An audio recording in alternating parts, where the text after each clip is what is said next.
kanun LKS direvisi. Coba Pak jelaskan sejauh mana masalah kewenangan secara hukum atau secara etis masalahnya. LKS kan merupakan kanun atau undang-undang. Jadi kekuatan undang-undangnya harus dikantor dengan undang-undang. Kalaupun itu merupakan permintaan gubernur, saya pikir perlu dipertimbangkan juga. Apakah itu wajar atau tidak? Masa undang-undang nggak boleh dirubah. Undang-undang dasar 45 diperbaiki. Nah, boleh saja. Tapi persoalan kewenangan mungkin ada pertimbangan sendiri dari gubernur. Saya tidak berani masuk sembarangan ke masalah undang karena itu masalah hukum. Tapi kalau kewenangan, kalau saran gubernur mau dipertimbangkan, saya pikir wajar saja dipertimbangkan. Ini kan ada latar belakang, tentunya dia minta untuk melakukan revisi undang-undang. Dan revisi undang-undang itu juga bukan merupakan hal yang haram di negara ini, apalagi di Aceh. Apalagi kanun itu kan nggak produk DPRA. Kalau produk DPRA kan kekuasaan secara trias politika, kekuasaan eksekutif, legislatif, dan yudikatif itu kan hampir setara, sama. Tapi persoalannya kalau ada kewenangan gubernur, tentunya dia kan harus konsultasi juga dengan DPRA. Dan yang mau direvisi itu harus dijelaskan apa saja. Kan tidak mungkin merubah undang-undang sembarangan, kan ada konsultasi sebelumnya berkaitan dengan kanun LKS. Tapi kalau kewenangan, saya pikir beliau sebagai pejabat negara di Aceh, sebagai eksekutif, wajar beliau menyampaikan perubahan kanun LKS kalau seandainya sesudah diselidiki dan dipelajari ada kelemahannya. Dan tentunya juga draft kanun LKS itu juga dari eksekutif kan sebelumnya, termasuk ada perbaikan daripada akademisi dan lain-lain. Dan banyak hal dalam kanun itu atau pasal-pasal itu belum terimplementasi pada tahun 2024 ini menurut pakar. Jadi pola bagi hasil, kemudian juga ada ketentuan dalam kanun itu yang mengharuskan bank syariah itu mengalokasikan 40% ke sektor real. Ini kan sangat berubah kita nilai ini ke depan. Ya, saya pikir LKS itu jangan berpikir institusi saja. Jadi hanya seolah-olah berpikir tentang lembaga perbankan, tapi dampak ekonomi pada masyarakat kita itu mungkin tidak terjangkau oleh kanun LKS. Ini harus dilihat juga. Kalau persoalan manajemen ataupun mekanisme serta produk-produk perbankan syariah yang selama ini bermasalah, itu juga mungkin perlu diperbaiki. Kita juga dengan anti revisi. Demikian juga yang terlibat dalam persoalan bank syariah itu kan yang paham bukan saja mengerti tentang hukum fikih, tapi juga mengerti tentang ekonomi real. Ini kan ekonomi real secara integrasi. Kita kan ekonomi real yang bercampur aduk antara yang liberal, yang nasional dan yang lain sebagainya dengan yang Islam. Nah, kita kan nggak mau bicara ekstrim. Ini negara Pancasila, itu kan negara Islam. Jadi kalaupun ada persoalan dengan kanun LKS tidak mau dirubah, ini juga terlalu anti perubahan. Ini kan zamannya sudah zaman modern. Dan saya kembali lagi bahwa kanun LKS itu bukan hanya berpikir tentang institusi semata, tapi persoalan real, dampak ekonomi dan lain sebagainya juga harus dipikirkan. Yang kedua, kanun LKS itu masih belum sempurna, tapi jangan enggan juga diperbaiki. Dan ketidaksempurnaan itulah yang harus kita perbaiki. Nah, apakah ada tenggat waktu harus tunggu 1 tahun, 2 tahun baru kita revisi? Atau kemarin ada kasus umpamanya, ada masalah dengan bank syariahnya baru kita revisi. Bank Aceh saja itu produknya ada yang konvensional. Kenapa nggak dipersoalkan dalam kanun? Ya, itu kan jadi masalah. Produk dia juga ada produk konvensional. Dia tidak syariah namanya aja bang syariah. Ini kan diuntungkan secara politik.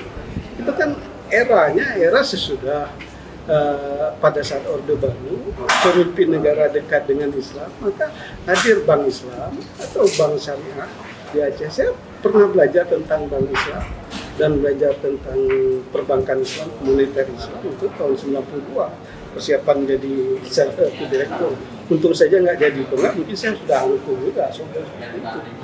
Ada pro kontra nih Pak kan, ada sebagian bukan sebagian, kebanyakan dari kalangan agamawan kan, dan juga pihak masyarakat ekonomi syariah kan, itu kan tetap akan menilai bahwa upaya revisi ini adalah sesuatu yang terburu-buru, yang tidak boleh terus serta-merta dilakukan sebelum ini diterapkan secara sempurna. Nah, pada disahkan ada apa nggak terburu-buru?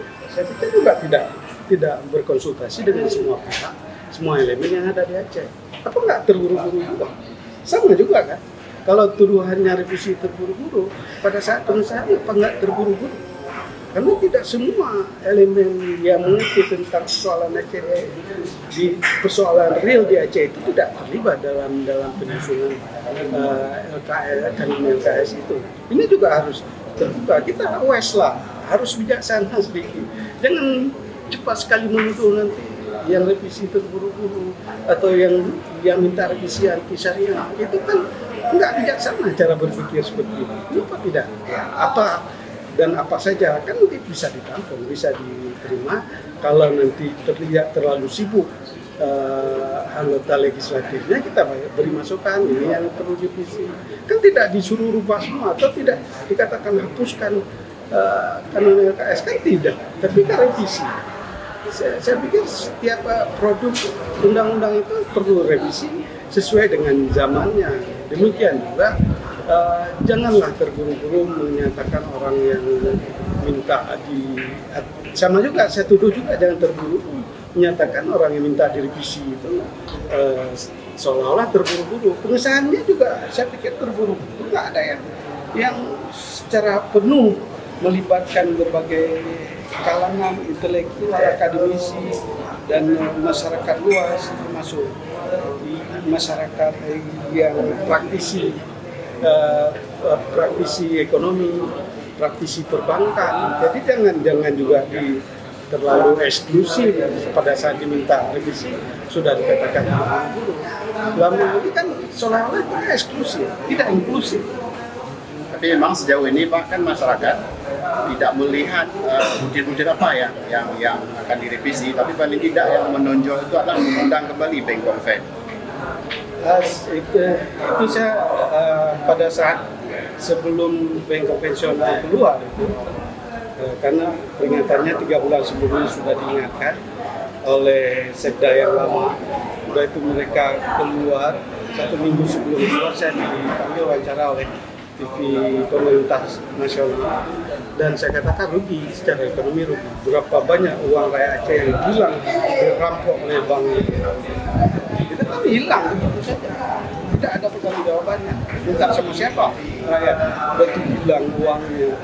Demikian juga pada saat melakukan konversi buku bank dari yang tidak syariah, yang konvensional menuju syariah, katanya tidak ikuti, tapi dilihat rekeningnya berkurang 50, itu kan juga merampok. Jadi kan, dan sistem syariah itu saya pikir saya belajar yang Islam, apakah sama yang syariah dengan yang Islam. Hari ini produk perbankan syariah itu tidak Islami. Yang pertama umpamanya, dia setiap hari harus clearing. Begitu dia clearing, kan di bank itu paling telat kan 2 hari harus ke bank sentral. Itu sudah bercampur uangnya dengan uang riba. Siapa berani jamin? Yang kedua, dalam Islam itu tidak ada kolateral. Jadi memang yang ketiga, tidak bank yang menentukan pinjaman. Ini harus murabah, harus musyarakah. Nah, kalau kita tidak mudarabah, enggak boleh. Kenapa pinjam tidak boleh mudarabah?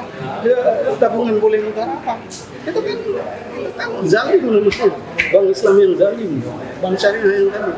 Yang keempat, kita tidak pernah diberikan kesempatan untuk berkomunikasi sama pinjam yang model mudarabah. Oh enggak boleh, ya. Seharusnya ada komunikasi dulu, baru uang itu disepakati bersama untuk dipinjam. Yang kelima, dalam Islam uang itu pinjam meminjam itu karena kesepakatan terlebih dahulu. dalam ini, mohon maaf, kita nggak pakai uang Islam, yang kita pakai adalah rupiah. Rupiah itu uang nasional. Oh ya udah pakai dinar dirham. Dinar dirham itu juga bukan uang Islam, itu uang dari Romawi dan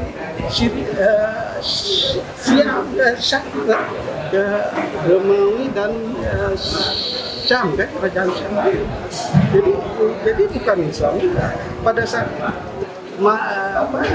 Khalifah Malik Ibrahim itu diletakkan Bismillah dan syahadat sehingga menjadi bank Islam. Sebelumnya dipakai Rasulullah memang cenderung stabil menggunakan uang dinar dan dirham. Maka beberapa negara yang mengganggu itu jelas kondisi ekonominya lebih stabil dibandingkan yang tidak menggunakan dinar dan dirham. Nah, hari ini boleh pakai dinar dirham di negara ini. Nggak boleh kan ditangkap. Ini kan jadi konsekuensi lain daripada persoalan yang kita tidak mau terbuka tadi. Jadi jangan ada klaim-klaim seolah-olah tidak boleh direvisi. Yang di luar itu, saya nggak tahu apakah itu hak atau tidak. Harus keluar dari Aceh itu bukan cara yang bijaksana bagi pemimpin yang ada di Aceh. Pemimpin itu kan bukan hanya eksekutif, legislatif juga pemimpin, yudikatif juga pemimpin. Banyak tokoh ulama masyarakat ada juga pemimpin, tokoh ulama juga pemimpin. Jangan mengklaim seolah-olah pemimpin itu adalah sekelompok orang saja.